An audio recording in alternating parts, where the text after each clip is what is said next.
So hello guys, welcome back at my YouTube channel Imran mathematics classes. Guys आज हम इस video में class 10th के सामाजिक विज्ञान के राजनीतिक विज्ञान से पूछे जाने वाले मोस्ट वीवीआई सब्जेक्टिव क्वेश्चन को देखेंगे। तो अगर आप अभी तक इस चैनल को सब्सक्राइब नहीं किए हो तो चैनल को सब्सक्राइब करें और साथ ही बेल आइकन को भी प्रेस करें, जिससे कि इस प्रकार के जब मैं कोई भी वीडियो अपलोड करूँ तो उसका नोटिफिकेशन आपको समय समय पर मिलता रहे। तो इसी के साथ हम अपनी क्वेश्चन की करते हैं शुरुआत।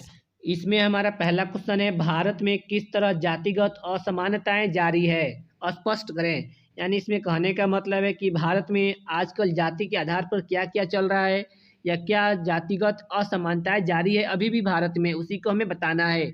तो आइए हम इसका जवाब आंसर से समझते हैं। भारत में जातिगत असमानताएं निम्नलिखित तरह से है।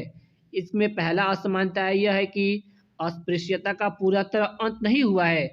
अस्पृश्यता कहने का मतलब है छुआछूत का पूरा तरह अभी अंत नहीं हुआ है, क्योंकि आजकल भी छुआछूत जारी है। इसमें दूसरा असमानता यह है कि ऊंच नीच का भेदभाव बना हुआ है, यानी अभी भी बना हुआ है कि यह ऊंच जाति से बिलोंग करता है, यह नीच जाति से बिलोंग करता है, अभी भी यह सब बना हुआ है। इसमें तीसरा असमानता यह है कि जाति को राजनीतिक रूप दे दिया गया है, यानी कि इसके कहने का मतलब है कि आजकल के लोग जाति के आधार पर वोट दे रहे हैं, यानी यही हो गया, जाति को राजनीतिक रूप दे दिया गया है। चौथा असमानता यह है कि टिकट बंटवारा, मंत्रिमंडल का गठन आज भी जाति के आधार पर हो रहा है। इसके कहने का मतलब है कि राजनीतिक पार्टी जो भी है वह टिकट दे रहा है, जाति के आधार पर टिकट दे रहा है अपने उम्मीदवारों को।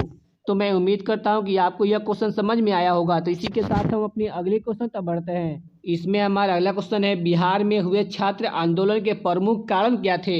यानी कि हमें बताना है कि 1974 में जो बिहार में छात्र आंदोलन हुआ था उसका मुख्य कारण क्या था, यानी वह किस लिए हुआ था। तो आइए हम इस क्वेश्चन का आंसर देखते हैं। बिहार में हुए छात्र आंदोलन के प्रमुख कारण यह है कि 1974 ईस्वी में मार्च के दौरान प्रदेश में बेरोजगारी, भ्रष्टाचार, मूल्यों में अप्रत्याशित वृद्धि एवं खदानों की कमी के चलते बिहार के छात्रों ने अपनी सरकार के विरोध में आंदोलन छेड़ दिया। यानी बिहार में हुए छात्र आंदोलन का मुख्य कारण यह था कि बिहार में बेरोजगारी हो गई थी ज़्यादा, भ्रष्टाचार हो गया था, मूल्यों में अप्रत्याशित वृद्धि यानी महंगाई बहुत ज़्यादा बढ़ गई थी, खाद्यान्नों की कमी यानी चावल जैसे राशन वाशन की कमी हो गई थी। इसी के वजह से बिहार के छात्रों ने छात्र आंदोलन छेड़ दिया।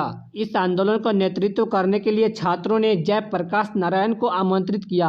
यानी इस आंदोलन को नेतृत्व करने के लिए छात्रों ने जयप्रकाश नारायण को बुलाया इसके नेतृत्व करने के लिए। तो मैं उम्मीद करता हूँ कि आपको यह क्वेश्चन समझ में आया होगा। तो इसी के साथ हम अपने अगले क्वेश्चन तक बढ़ते हैं। इसमें हमारा अगला क्वेश्चन है, राजनीतिक दल की परिभाषा दें। यानी हम बताना है कि राजनीतिक दल क्या होता है। तो आइए हम इस क्वेश्चन का आंसर देखते हैं। सामान्यतः राजनीतिक दल का आशय ऐसे व्यक्तियों के किसी भी समूह से है जो एक सामान्य उद्देश्य की प्राप्ति के लिए कार्य करता है। यानी राजनीतिक दल एक ऐसे व्यक्तियों के समूह है जो एक समान उद्देश्य की प्राप्ति के लिए काम को करते हैं। यदि उस दल का उद्देश्य राजनीतिक कार्यकलापों से संबंधित होता है तो हम उसे राजनीतिक दल कहते हैं। यानी कि व्यक्तियों का ऐसा समूह जो सामान्य उद्देश्य की प्राप्ति के लिए काम को करते हैं। यदि उस दल का उद्देश्य राजनीतिक कार्यकलापों से संबंधित हो तो उसे ही हम लोग राजनीतिक दल कहते हैं। तो मैं उम्मीद करता हूं कि आपको यह क्वेश्चन समझ में आया होगा। तो इसी के साथ हम अपने अगले क्वेश्चन तक बढ़ते हैं। इसमें हमारा अगला क्वेश्चन है, महापौर पर संक्षिप्त टिप्पणी लिखे। यानी हमें बताना है कि महापौर क्या होता है। तो आइए हम इसका आंसर देखते हैं। निगम परिषद अपने सदस्यों के बीच से एक महापौर चुनती है। यानी कि निगम परिषद जो होता है अपने सदस्यों के बीच में से एक महापौर को चुनता है। इनका कार्यकाल 5 वर्षों का होता है। यानी महापौर का कार्यकाल होता है 5 वर्ष तक। महापौर निगम परिषद का सभापति होता है। जो महापौर होता है वह निगम परिषद का सभापति होता है। निगम बैठकों की अध्यक्षता करता है। यानी जो महापौर होता है वह निगम की बैठकों की अध्यक्षता करता है। महापौर निगम का प्रथम नागरिक माना जाता है। महापौर को हम लोग निगम का प्रथम नागरिक मानते हैं। महापौर के अनुपस्थिति में नगर परिषद के सभी कार्य उप महापौर संपादन करते हैं। यानी अगर महापौर अनुपस्थित है, अगर नहीं रहे तो उसके स्थान पर उप महापौर सभी कार्य को संपादित करते हैं। तो उम्मीद करता हूं कि आपको यह क्वेश्चन समझ में आया होगा। तो इसी के साथ हम अपनी अगली क्वेश्चन तक बढ़ते हैं। इसमें हमारा अगला क्वेश्चन है, गुप्त मतदान क्या है। यानी हमें बताना है कि गुप्त मतदान क्या होता है। तो आइए हम इसका आंसर देखते हैं। तो हम सबसे पहले समझते हैं कि मतदान पत्र क्या होता है। मतदान पत्र वह दस्तावेज है जिसमें मतदाता अपने मताधिकार का प्रयोग करते हैं। यानी मतदान पत्र वह होता है जिसमें मतदाता यानी वोट देने वाले अपने मताधिकार का प्रयोग करते हैं। अगर इसे गुप्त रूप से व्यवहार में लाया जाए, यानी उसी मताधिकार को जब हमें गुप्त रूप में व्यवहार में लाया जाए तो हम इसे ही गुप्त मतदान कहेंगे।